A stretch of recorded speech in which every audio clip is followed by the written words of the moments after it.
Hey, what's up, guys? This is your boy Ed from Savij, and today I'm going to be profiling a deck that is coming from our very own Robert, that boy, the Black Delegate, Robert. Insert picture here.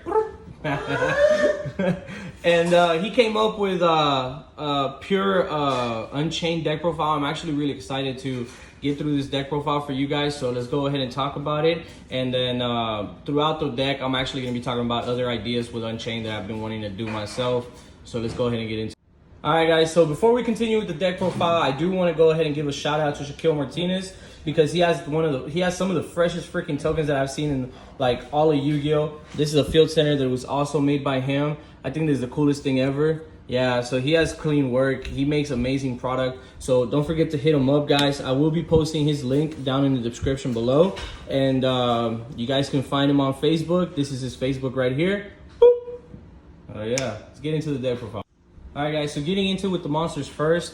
So for the Unchained, you're gonna play 3 Aruha, and then you're gonna play 3 of the Reika. So he plays these, and I think these are great. I personally agree with the ratios. Most of this deck, I'm gonna be telling you guys about some of the cards that he would actually side out, he would actually opt to not play instead of playing other cards. But this is something that he would play, and then he said that this is a great ratio, so you continue playing this. Let's go ahead and continue. Sarama, so he plays 3 Sarama, and then he plays 2 of the Abominable. But the thing is that he doesn't have the second one, so he's proxying it for now. But yeah, you should definitely play 2. This is a great card. Whenever another card is destroyed, he special summons himself, which is actually really busted. So 3,000 beater. Non-targeting destruction. Non-targeting destruction, correct? Yes, sir. Let's go ahead and continue. You play 1 of the dogs. This guy's alright. It's mostly something that I know that he summons out whenever he's just trying to get a defense play. And then for the spirit, the tanky spirits, these. So for these, he told me that you could play these because these are free special summons, and then it helps you link up. But the thing about it is that he would also tell you guys that you can play, you don't have to play these. So instead of playing these, you can play Pots of Extravagance.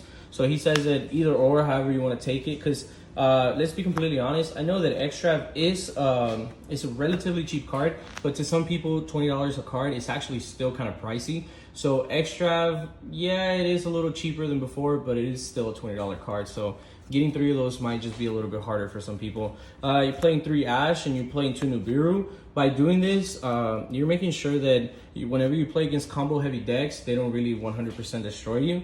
And then there are situations where you're still playing opponents where Ash is still a really great hand trap. Even though I know like Bell is a really good hand trap, I think that because we're actually using this deck a lot more for fun and like, you know, just kind of like around the house activities, Ash and Nibiru comes in really in clutch. Let's go ahead and continue. 3 Prisons.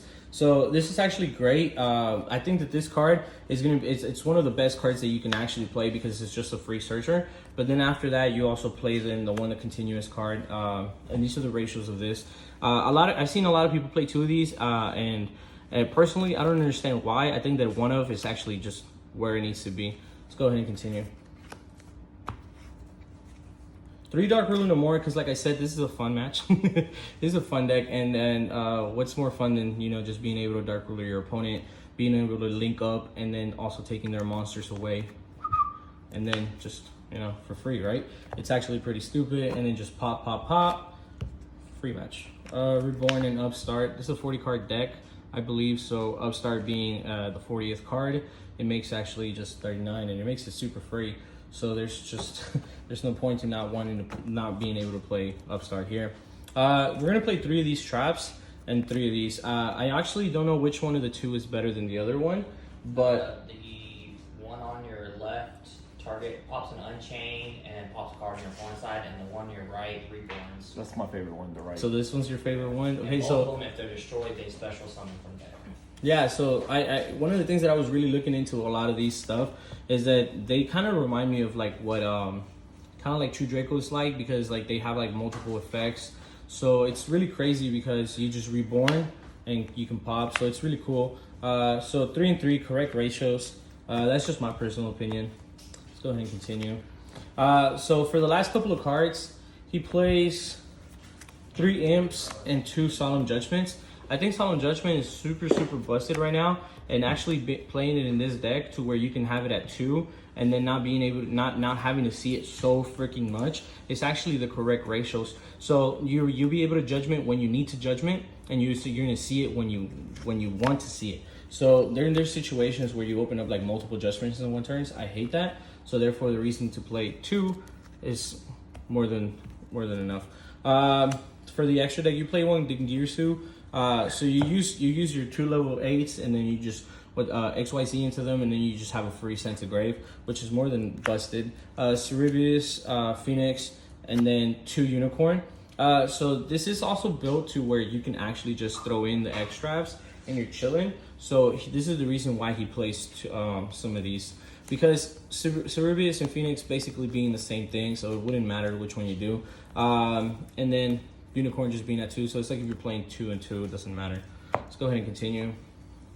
Bomber, and then Cereborus. There's a lot of cards that you technically can't destroy.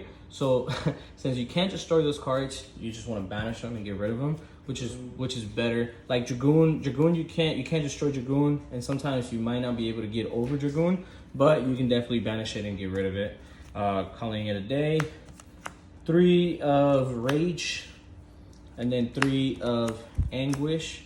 Super busted. I'm really a big fan of the blue of the Rage one, the blue one.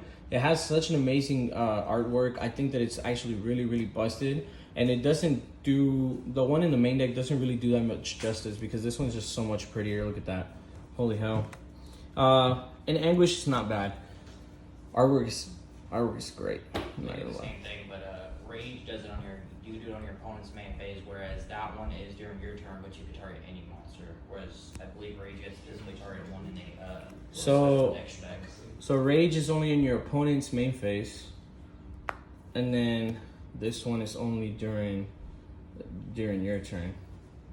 Yeah, I got fucked at a tournament once. One of my opponents did Rage on me on his turn, and then he summoned out Anguish. No, I think you do Rage. Let's double check. Your opponent's turn, so I did get fucked on that. Let's go ahead and continue for the rest. You only just play 2 of the big boy, 2 of the Unchained Abomination. This guy's super busted. We have an English and we have a YuGiOh.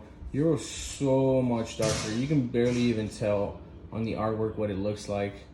You see? Holy hell. But yeah, free special summons. Free pops. And it clears the board. If a card on the field is destroyed, it'll pop. On interface, it'll pop. So 2 busted.